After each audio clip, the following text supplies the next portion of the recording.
Waalaikumsalam warahmatullahi wabarakatuh. Halo teman-teman, kami dari tim KKN Desa Windu Aji. Kali ini kita akan membuat program kerja di mana kita akan membuat kompos teman-teman, dan kita kompos ini berguna untuk para petani supaya bisa menghasilkan tanaman yang subur dan tentunya sehat dan berbuah juga ya teman-teman. Nah, sebelum itu kita juga sudah datangkan untuk audiensnya dari ibu-ibu cantik KKN Desa Windu Aji tentunya. Nah, perkenalan dulu kali ya. Oke, Ibu. Nama saya Siti Zainab. Saya petani dari Petani Padi. Oke, lanjut. Nama saya Imratun dari Desa Desa Barat. Saya adalah seorang petani buah-buahan. Oke. So, ikuti kegiatan kami terus untuk pembuatan kompos ya teman-teman. Oke.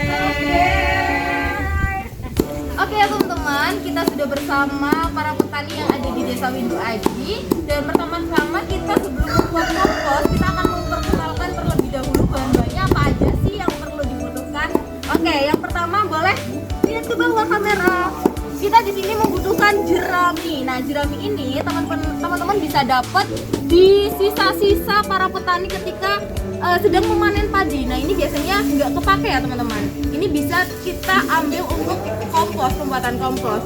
Lalu yang kedua ada bahan hijau. Bahan hijau ini bisa apa aja? Nah, nanti bahan hijau ini akan kita cacah seperti yang dilakukan oleh Kak Vidi. Ini sedang memecah jerami. Nah, ini juga akan dicacah juga teman-teman. Terus ini kita juga menyiapkan kompos. Kompos yang sudah jadi. Kenapa kompos? Karena ini akan membantu tanaman-tanaman ini untuk fermentasi teman-teman. Terus ada kohe. Tahu teman-teman kohe ini apa? Nah, kohe ini adalah kotoran hewan. Kotoran hewan ini bisa dari kotoran kambing ataupun sapi untuk pembuatan kompos. Oke. Next lanjut Ibu. Ada apa Ibu? Nasi basi. Oke, di sini ada nasi basi teman-teman. Nah, nasi basi yang dipakai seperti ini harusnya itu yang seperti ini teman-teman. Kenapa yang seperti ini? Karena ini tuh banyak sekali yang bisa kita dapatkan dari kompos. Jadi harus udah berwarna-warni ya teman-teman. Sebenarnya nasi kayak gini boleh, cuman untuk fragmentasi itu agak kurang. Jadi kita harus sampai berwarna-warni seperti ini. Seperti jamur ya, ini udah berjamur, jadi ini bagus banget untuk kita pembuatan kompos gitu. Next selanjutnya ada apa Ibu? Oh, ada itu Batang pisang ya. Oke. Selanjutnya ada pelepah pisang atau batang pisang.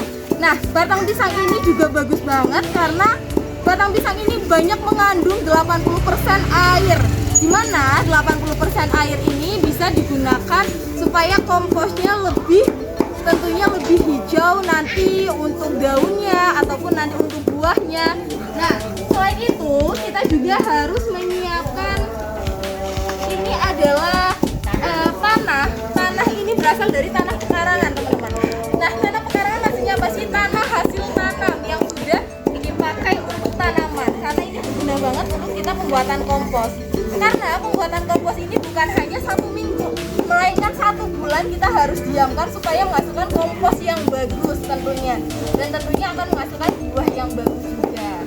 Next kita juga butuh ember. Ember ini harus diisi air yang mana nanti akan kita larutkan dengan gula gitu. Nah, gulanya nanti akan kita taruh di sini, lalu kita akan taruh di sini juga. Oke teman-teman. Teman-teman, di sini ada bonggol pisang. Bonggol pisang sendiri itu merupakan bahan yang penting dalam pembuatan kompos. Karena di dalam bonggol pisang sendiri itu mengandung 80% air, di mana hal tersebut dapat menjaga kelembapan kompos sehingga dalam pembuatan kompos itu sendiri itu lebih cepat prosesnya. Di dalam batang pohon pisang memiliki beberapa hormon, yaitu sitokin dan gibberellin. Selain itu, batang pohon pisang juga memiliki mikroba yang dibutuhkan oleh tanah.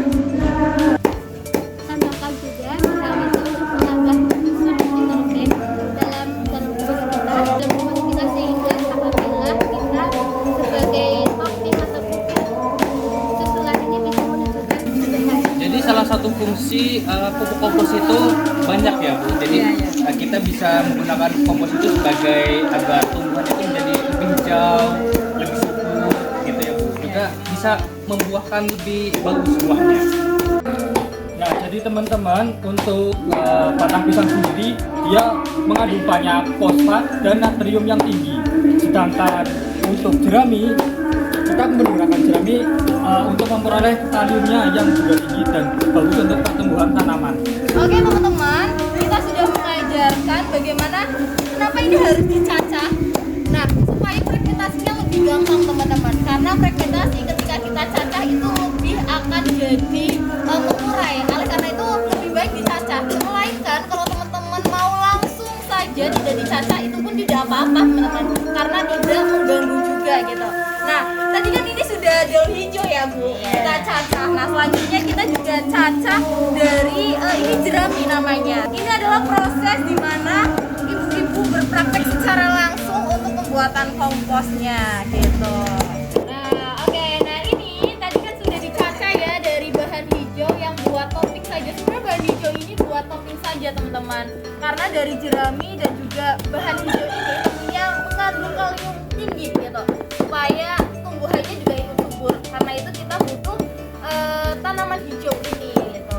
Nah, ini ibu-ibu sedang mencacah gitu, mencacah dari batang pisang. Nah, tadi kita sudah dijelaskan ya oleh teman-teman KKN bahwa batang pisang ini mengandung berapa air, Pak? Mengandung 80% air, di mana 80% air ini dapat menjaga kelembapan kompos itu sendiri, sehingga dalam pembuatan kompos itu dapat lebih cepat jadi. Oke, dan jangan lupa juga teman-teman bahwa batang pisang ini juga mengandung yang tadi kita sebutkan bahwa zitogen dan juga gibralin. Oke teman-teman. Nah, oke ibu-ibu semangat. Oke semangat. Oke, selanjutnya kita sudah selesai prosesnya. Kita cukup saja sampai sini teman-teman. Kita akan jadikan satu semua bahan ini. Langkah selanjutnya itu tanah yang terbuat tanah bekas tanaman, gunanya untuk mempercepat fragmentasi. Nah, berikutnya itu ada air. Nah, gunanya itu untuk membasahi tanamannya. Kemudian ada nasi yang telah basi.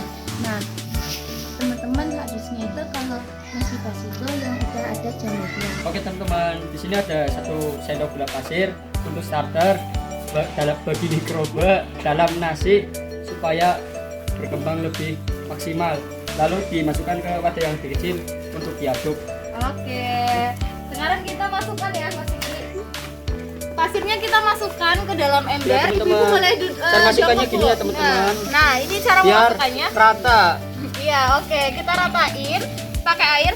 Jadi air ini ibu-ibu bisa pakai air hujan karena air hujan juga punya banyak manfaat ya. Terus juga pakai air murni juga boleh untuk kita pembuatan kompos. Karena ini belum musim hujan, jadi kita pakai air murni aja ya Bu. Nah, ini sudah dilarutkan pakai air. Selanjutnya tadi sudah dijelaskan oleh teman-teman KKN bahwa nasi basinya itu seharusnya yang sudah berwarna teman-teman. Nah, ini kita koleh di sini teman-teman. Kita koleh seperti ini.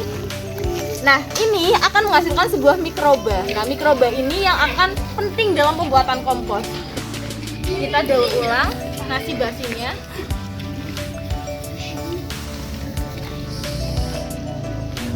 Nah, ini kan sudah terendam ya teman-teman untuk nasi basinya. Nah, sebenarnya bahan hijau ini kalau dipakai nggak apa-apa, nggak dimasukkan. Nah, ini hanya buat topping istilahnya, topping saja gitu. Tapi seharusnya kita masukin biar ada zatnya gitu. Nah, kita koleh terus ya, aduk. Ini sudah dicampurkan dengan gula.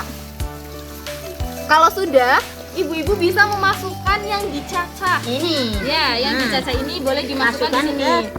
Oke, boleh dimasukkan semuanya. Oke teman-teman, selanjutnya kita masukkan Kompos yang kompos tadi yang sudah tadi kita campurkan. campurkan, terus lalu kita Aduk-aduk semua ya. aduk-aduk. Iya, jadi kita prosesnya itu diaduk ibu-ibu sampai merata. Sampai merata. Gitu, sampai ke bawah. Nah, setelah itu kita langsung taruh sini saja Mas biar lebih gampang. Oke, nah kita langsung di sini ya, teman-teman. Ya, kita langsung ini taruh di waring supaya lebih gampang untuk prosesnya. Nah, ini adalah proses setengah jadi dalam kita pembuatan kompos. Ini kan tadi sudah kita caca ya Kak, teman-teman, sudah kita caca. Nah, selanjutnya kita taruh dengan hasil tanam gitu, tanah hasil tanam atau tanah pekarangan boleh teman-teman pakai. Kita langsung aduk aja di sini. Semua ya teman-teman. Ya, semua. Nah, kita koleh juga teman-teman sampai merata. Oke. Tapi memang teman-teman desa Windu Aji ini tuh emang sangat-sangat ini ya, sangat-sangat kerjasamanya bagus gitu. Nah, selanjutnya kita akan masukkan kohe ayam atau kohe ayam, kohe kambing ya. teman-teman. Nah, kotoran kambing ini Kita campurkan. ya. Kalau sudah tercampur rata, terakhir kita harus beri pupuk yang sudah jadi. Nah, gunanya pupuk yang sudah jadi ini untuk apa? Supaya bisa lebih ada natrium sama hidrogennya dan hidralinya, teman-teman. Makanya kita harus campur jadi satu pupuknya. Setelah ini sudah diaduk rata, teman-teman, pupuk ini sudah siap untuk bisa dijadikan hasil tanam juga. Tapi kita harus diamkan dulu selama 1 bulan supaya hasilnya itu tambah bagus gitu. Nah, kalau pupuk ini berhasil, itu nanti akan ada tumbuhan yang tumbuh di dalam pupuk yang sudah jadi ini. Makanya setelah ini kita akan diamkan selama 1 bulan. Dan kita harus padatkan, karena kalau nggak dipadatkan nanti hasil pupuknya akan lama, bisa jadi 2 bulan atau berapa bulan. Karena itu kita harus padatkan pakai karung doni, teman-teman. Tadi sudah ada ya karung doninya di situ. Nanti kita aduk dulu karung doninya. Yo, oke teman-teman, semuanya kita masukkan ke dalam waring. Waring ya namanya. Karung doni.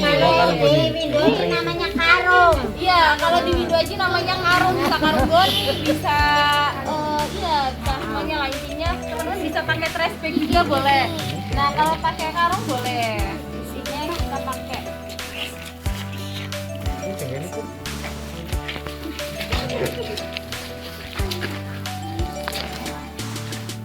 Nah, teman-teman, kita sudah masukkan untuk komposnya di dalam karung doni. Selanjutnya kita adalah proses pemadapan, karena untuk pembuatan kompos ini harus padat ya teman-teman, supaya jadinya tuh merata. Harus padat teman-teman. Ayo dipadatkan dulu. Nah, setelah sudah padat seperti ini, kita tali teman-teman. Jadi kita harus tali gitu. Harus tali. Dan ini sudah jadi, kita diamkan selama Sebulan, teman-teman. Sebulan gitu. Ini kompos yang sudah jadi. Jadi semoga cara ini bermanfaat untuk ibu-ibu petani dan bapak-bapak petani yang ada di desa Windu Aji. Bermanfaat nggak Bu? Bermanfaat. Di sana Bu, bermanfaat ya Bu? Bermanfaat. Oke. Nah, teman-teman, begitu saja yang bisa kita praktekkan di desa Windu Aji dalam cara pembuatan kompos. Nah, kompos ini nanti akan bisa kita gunakan setelah 1 bulan. Nah, kalau komposnya bagus, ini bisa lebih cepat teman-teman, nggak harus 1 bulan. Jadi kita tunggu saja apakah kompos ini akan siap sebelum 1 bulan. Jadi see you next time di video selanjutnya. Bye.